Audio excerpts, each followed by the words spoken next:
सभी को प्रणाम। भारत की कहानियाँ मृणालिनी साराभाई द्वारा एक किताब के रूप में रखी हुई हैं और इस कहानी को मैंने बचपन में सुना था और ये कहानी मेरी सबसे पसंदीदा कहानी में से है। और जब भी मैं ये कहानी सुनती थी तो कहीं भी थोड़ा बहुत भी अगर डर लगता था तो मुझे परस्पर ही ये याद आती थी कहानी और मैं अपने आप को सुरक्षित महसूस करती थी।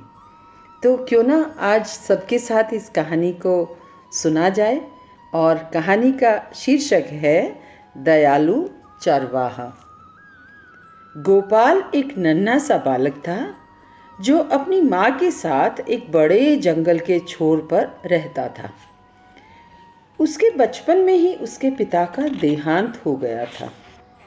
उसकी माँ खेतों में काम करती थी। वह गोपाल को बहुत प्यार करती थी और उसकी अच्छी देखभाल भी करती थी।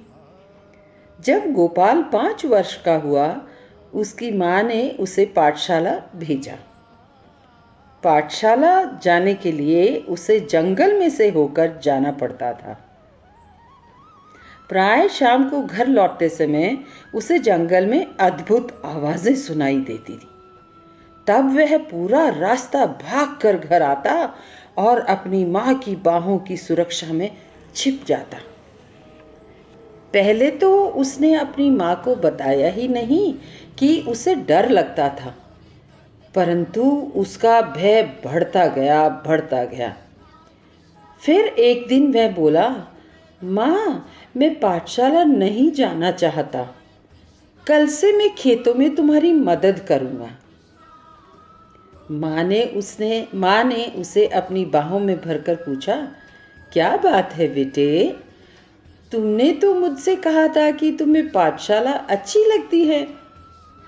गोपाल बोला, वह बात नहीं है। मुझे जंगल के रास्ते में डर लगता है।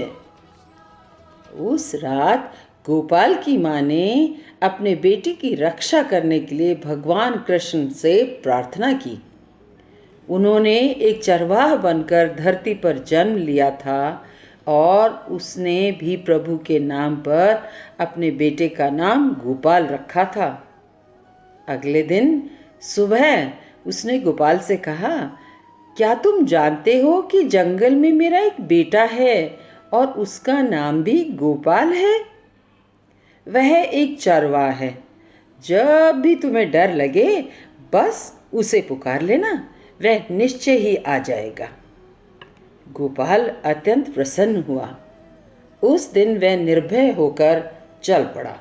शाम को घर आते समय बहुत अंधकार हो गया था, अतः उसने पुकारा, ओ चरवाहे भाई, आओ मुझसे बातें करो। तभी झाड़ियों में से मधुर स्वर उसे सुनाई दिया, मैं आ रहा हूँ चुटकू। गोपाल से बड़ी उम्र का एक बालक सामने आ खड़ा हुआ। उसकी मुस्कान इतनी मधुर थी कि गोपाल को उस पर प्यार आ गया। खेलने के लिए अनोखे खेल बनाता और पाठशाला जाते और लौटते पूरे रास्ते उसे कहानियाँ सुनाता। तो अब गोपाल को तनिक भी डर न लगता था, क्योंकि उसका चरवाहा भाई जो उसके साथ रहने लगा था।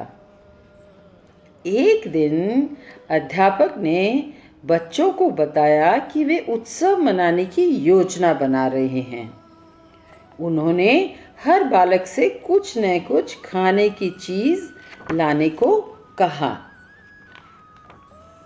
बच्चों में बड़ा उत्साह था। उन्होंने बताया कि उनकी माँ उन्हें क्या क्या देगी। गोपाल ने अपनी माँ को उत्सव के बारे में बताया।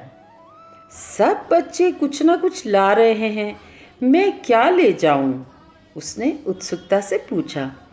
उसकी माँ थोड़ा दुखी हुई, क्योंकि वे इतने निर्धन थे कि अपने लिए ही पर्याप्त भोजन जुटाना थोड़ा कठिन था। मैं तुम्हें कुछ नहीं दे सकती, माँ ने थोड़ा उदास होते हुए कहा। गोपाल ने जंगल वाले अपने भाई का स्मरण किया और माँ से बोला, माँ चिंता ना करो, मैं कुछ कर लूँगा। अगले दिन प्रातः स्कूल जाते हुए उसने अपने भाई को उत्सव के बारे में बताया। उस दयालु चरवाहे ने तुरंत उसे खीस, जिसको कि पनीर भी बोलते हैं, या फटा हुआ दूध जो होता है, उसका एक पात्र दिया, जिसे सभी बच्चे पसंद करते हैं। आप लोग भी तो पसंद करते हैं ना पनीर। गोपाल बड़े ध्यान से उसे स्कूल तक ले गया, कहीं एक बूंद भी गिरने नहीं दी। अध्यापक ने गोपाल को उसके उपहार के लिए धन्यवाद दिया और सब बच्चों को पात्र में से थोड़ा थोड़ा दूध दे दिया। वह बड़ा स्वादिष्ट था और बच्चे और मांगने लगे। अब तक तो वह खत्म हो गया होगा, अध्यापक ने सोचा। पर जब उन्होंने पात्र उठाया तो वह भरा हुआ था। बार बार उन्होंने दूध परोसा और ये देखकर चकित हो गए कि पात्र हमेशा भरा ही रहता है। तुम ये खीस कहाँ से ले आए हो? उन्होंने अचरज से पूछा। गोपाल ने बताया, जंगल में रहने वाले मेरे भाई ने मुझे दिया था। अध्यापक ने पूछा, क्या तुम मुझे उसके पास ले चलोगे? वे दोनों जंगल में गए। गोपाल ने पुकारा, भाई, प्रिय चरवाहे भाई, आओ और मेरे अध्यापक से मिलो। वे स्वादिष्ट खीस के लिए तुम्हें धन्यवाद देना चाहते हैं। तब उन्हें एक आवाज सुनाई दी, तुम्हारे अध्यापक मुझे नहीं देख सकते नन्हे बालक, तुम अपनी माँ के कारण मुझे देख पाए, जो मुझसे सच्चा प्रेम करती है।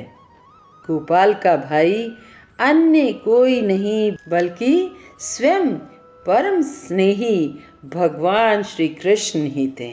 तो देखिए, सच्चे मन से अगर ईश्वर की वंदना, प्रार्थना, किसी तरह की मदद के लिए अगर हम पुकारते हैं तो विश्वास बढ़ता है।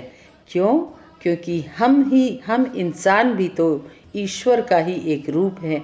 अगर हम निर्मल स्वच्छ मन को, अपने आप को, अपने व्यवहार को शुद्ध रखें तो क्या हम ईश्वर से कम हैं?